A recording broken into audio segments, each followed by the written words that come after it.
Episode first की starting में high school का एक युवा छात्र ताबीजों से भरे एक कमरे के अंदर अपनी आंखों पर पट्टी बांधे एक आदमी के सामने एक कुर्सी से बंधा हुआ जागता है। वह आदमी सटोरू गोजू छात्र यूजी इटाडोरू से पूछता है कि वह अब कौन सा एक है। आखिरकार यूजी को अब फसीगारू नाम के किसी व्यक्ति की याद आती है और वह अपनी सेनपाई के लिए भी चिंता दिखाता है। हालांकि गोजो यूजी को याद दिलाता है कि उसके पास दूसरों के बारे में चिंतित होने का समय नहीं है, क्योंकि उसका गुप्त निष्पादन सेट हो चुका है। पिछले दिन यूजी ने अपने दादा की जांच के लिए सुगिसावा अस्पताल को फोन किया, लेकिन बूढ़े व्यक्ति ने मांग की कि यूजी उसके क्लब में उपस्थित हो। पिछली रात जुजुत्सु टेक का एक छात्र मेगुमी फुशिगुरो एक शापित वस्तु खोजने की उम्मीद में सुगिसावा हाई के मैदान का दौरा करता है। जब वह ऐसा करने में विफल रहता है तो वह सटोरू गोजू को फोन करता है, लेकिन उसे बताया जाता है कि जब तक वस्तु बरामद नहीं हो जाती वह घर नहीं लौट सकता। इगुची और सासाकी के साथ यूजी के क्लब में छात्र परिषद के अध्यक्ष ने निष्क्रियता के कारण ऑकल्ट क्लब को बंद करने की धमकी दी। अपनी शोध को साबित करने के लिए वे प्रेसिडेंट को अपने सिद्धांत के बारे में बताते हैं कि कोई अलौकिक चीज रग्बी मैदान के छात्रों को प्रभावित कर सकती है। हालांकि राष्ट्रपति ने यह बताकर उनके तर्क को खारिज कर दिया कि खिलाड़ी की बीमारी का कारण टिक था। इसके अलावा UG track and field team में पंजीकृत है, न कि ऑकल्ट टीम क्लब में। टीम के कोच बीच में आते हैं और मांग करते हैं कि यूजी उन्हें अंतर्राष्ट्रीय स्तर पर जीत हासिल करने में मदद करे। इसे निपटाने के लिए दोनों मैदान पर प्रतियोगिता के लिए राजी हो जाते हैं। इस बीच जुजुत्सु टेक छात्र अपना शेष भेष बदलकर उस क्षेत्र में स्थापित वस्तु की खोज करता है। वह यूजी को शॉट पुट प्रतियोगिता में हावी होते हुए देखता है। यूजी बेसबॉल की तरह शॉट पुट फेंकता है और लापरवाही से विश्व रिकॉर्ड तोड़ देता है, जिससे ऑकल्ट क्लब में उसकी जगह पक्की हो जाती है। सासाकी और इगुची ने यूजी को आश्वस्त किया कि उसे उनके क्लब में नहीं रहना है, लेकिन उसने अपने व्यक्तिगत कारणों से ऐसा करना चुना है। मेगुमी यूजी के प्रदर्शन से प्रभावित है और उनकी तुलना जुजुत्सु टेक के उच्च वर्ग के खिलाड़ी माकी जेनिन से करते हैं। यूजी मेगुमी के पास से गुजरता है और मेगुमी शापित वस्तु के साथ संभावित संबंध से निकलने वाली शापित ऊर्जा को नोटिस करता है, लेकिन इससे पहले कि मेगुमी उसका सामना कर सके यूजी अपनी दादा को देखने के लिए अस्पताल भाग जाता है। यूजी के दादा यूजी से अप्रसन्न है। वे नहीं चाहते कि उनका पोता उनका समय बर्बाद करे। वे यूजी को अपने माता पिता के बारे में बताने का प्रयास करता है, लेकिन युवक ने उसे सुनने से इनकार कर दिया। वे बहस करते हैं, लेकिन बूढ़ा व्यक्ति अपने पोते को एक महत्वपूर्ण संदेश देने का फैसला करता है। वह यूजी से अपने उपहारों का उपयोग दूसरों को बचाने के लिए करने के लिए कहता है, चाहे कुछ भी हो जाए, ताकि वह लोगों से घिरे रहकर मर सके। कुछ ही समय बाद यूजी के दादाजी का शांतिपूर्वक निधन हो गया। यूजी की शोक मनाने और अपना सामान पैक करने के बाद वह कागजी कार्रवाई पूरी करने के लिए लॉबी में जाता है। वह मेगुमी यूजी का पता लगाती है और अपना परिचय देती है।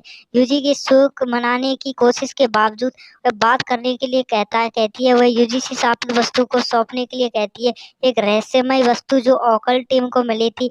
समझाने के लिए मेगुमी ने सांप के बारे में सच्चाई का खुलासा किया। सांप मनुष्यों द्वारा निर्मित नकारात्मक ऊर्जा की बड़ी सांद्रता से निर्मित होते हैं। यूजी को जो शापित वस्तु मिली वह कुछ संबंधित है, जिसका अर्थ है कि यह खतरनाक है, क्योंकि इसे सील करने के लिए इस्तेमाल किए जाने वाला तावीज कमजोर हो रहा है। यूजी शापित वस्तु वाला बक्सा सौंप देता है, लेकिन वह वास्तव में खाली होता है। इसकी सामग्री अन्य ऑकल्ट क्लब सदस्यों के हाथों में है, जो आज रात स्कूल में सील हटाने की योजना बना रहे हैं। अब यूजी ने उसे बताया तो मेगुमी चौंक गई, जिससे यूजी ने स्थिति की गंभीरता के बारे में पूछताछ की। मेगुमी ने यह दावा करते हुए जवाब दिया कि यह बुरे से भी बदतर है और यूजी के दोस्त मरने वाले हैं। सुगिसावा हाई में कहीं और सासकी और इगुची सील खोलने के लिए चुपचाप अंदर आते हैं।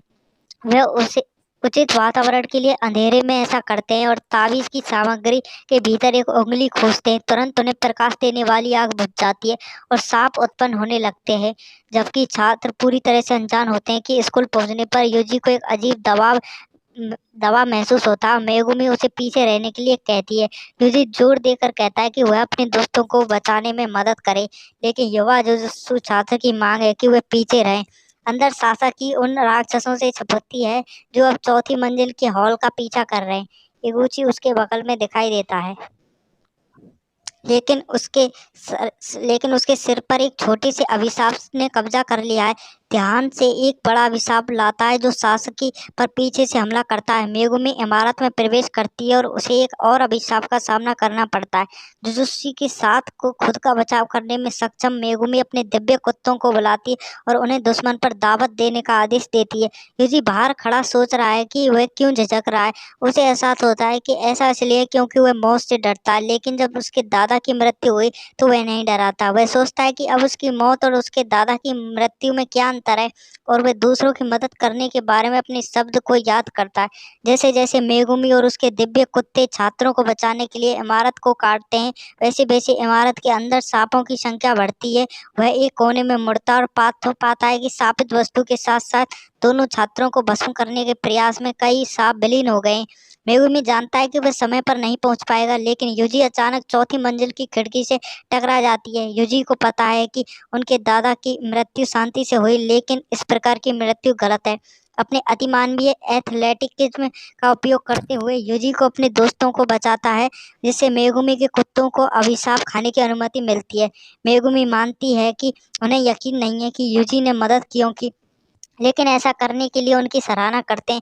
युजी मेगुमी के कुत्तों के बारे में पूछता है जो उसकी शिकीगामी है, और मेगुमी ने जवाब देते हुए कहा कि युजी आज रात के अपने अनुभव के कारण उन्हें देखने में सक्षम है। युजी ने स्वीकार किया कि वह डरा हुआ था, लेकिन उनसे कहना कि इसलिए किया क्योंकि वह इस त्रासदी को रोकना चाहता था और अपने दोस्तों को उचित मौत का मौका देना चाहता था। जैसे ही मेगुमी अंततः विशेष श्रेणी की शापित वस्तु को पुनः प्राप्त करने वाली है, रयोमेन सुकुना की उंगली एक सांप अचानक उनके ऊपर मंजिल से नीचे गिर जाता है। मेगुमी ने युजी को रास्ते से हटा दिया और अंततः अभिशाप द्वारा पकड़ लिया गया। वह एक और शिकिगामी को बुलाने का प्रयास करता है न्यू है, लेकिन अभिशाप उसे धक्का देता है और यहाँ तक कि युवा जादूगर को दीवार के माध्यम से बाहर की ओर फेंक देता है। उसकी चोटों के परिणाम स्वरूप उसके दिव्य कुत्ते नष्ट हो गए। इससे पहले कि अभिशाप मेगुमी को मार सके, युजी लड़ाई में कूद पड़ता है। अपने अविश्वसनीय एथलेटिक उपहारों के बावजूद वह शापित ऊर्जा का उपयोग किए बिना किसी को नुकसान नहीं पहुंचा सकता। जमीन खोने के बाद युजी लगभग उंगली को सांप में मुंह में डाल देता है। वह इसे अपने मुंह से पकड़ने में सक्षम है और सभी को बचाने के प्रयास में शापित ऊर्जा प्राप्त करने के लिए उंगली खाने का फैसला करता है। मेगुमी की शंकाओं के बावजूद युजी उंगली निगल लेता है और रयोमेन सुकुना की शक्ति का अवतार लेता है। युजी द्वारा श्राप को आसानी से खत्म करने के बावजूद मेगुमी को चिंता है कि यह वास्तव में बदतर स्थिति है। रयोमेन सुकुना का पुनर्जन्म हुआ है और वह पूरी मानवता को मारना चाहता है।